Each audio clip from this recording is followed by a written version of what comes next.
એટલે ઘણા જીવતાય કરે મળતાય કરે. એક બાપુ તમે જોવો તો બીમાર પડ્યા, હાઈ ખબર જીવ્યા અને 2 છોકરા. પણ બધાનો કોઈનું હારું કર્યું નહીં એટલે બીમાર પડ્યા, દવાખાને દાખલ કર્યા અને મરવાની અણી પર આવ્યા. એટલે પેલા છોકરાને કીધું, બેટા મેં કોઈ દારો હારું કર્યું નથી આ જગતમાં, અને ગામમાં કોઈનું હારા 2 શબ્દો કોઈના પ્રસંગમાં હું બોલ્યો નથી. જો તો હરિયો જ કહીશ, હું કોઈ દારો કોઈના હારા પ્રસંગમાં હારી વાત કરી નથી. એટલે હું મરી જાઉં ને તો મારા મોઢામાં બૂચ મારી દેજો. એટલે કે બાપા આવું શું કરવાનું? કે બેટા જીવ કોઈ દારો હારું બોલી નથી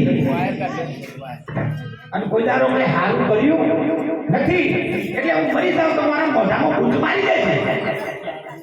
2-4 દાડા થયા બાપુ મરી ગયા.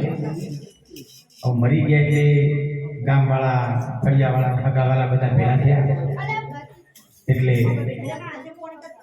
પેલા બધા ભેગા થયા. પેલા છોકરાએ કીધું કે કાકા બાપા, મારા બાપાની છેલ્લી ઈચ્છા છે પૂરી કરવાની છે. પેલા ગોમવાળા જે મરી ગયા ને છેલ્લી ઈચ્છા હું બાકી છે. એટલે કે મારા બાપા મરતા મરતા કીધું છે કે હું મરી જાઉં તો મારા મોઢામાં ભૂચ મારી દે છે. એટલે ગોમવાળાને બધાને ખબર હોય કે આપણે ચેવા છીએ. હું મારા ગામમાં બધાને ખબર છે કે હું કેવો છું.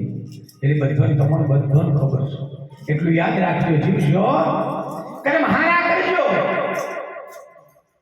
કારણ હારું કરશો તો હારું મળશે, હારું થશે. બાકી જો હારું નહીં કરો ને, આ જગતમાં જો 2 શબ્દ કોઈને હારા નહીં કહો ને, ના થાય તો ભલે ના થાય, પણ કોઈનો ખોટા 2 શબ્દો ના કહેતા.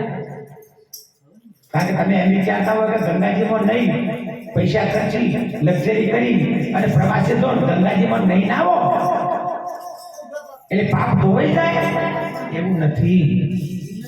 એક ભાઈ ફરી જ્યારે સ્વર્ગમાં જતા, એટલે સ્વર્ગમાં જ્યારે ભગવાને કીધું બોલો ભાઈ કેટલા પાપ કર્યા કેટલા પુણ્ય કર્યા. કે ભગવાન 2-4 બંગલા બનાવ્યા છે, મારે કે તારા રૂપિયા બંગલા જોઈતા નથી, તું કર્મ કેટલા કર્યા હારા, હારા કેટલા કર્યા ખોટા કર્યા, આ 2 જ વસ્તુ મારે જોઈએ, બીજું કોઈ જોઈએ નહીં.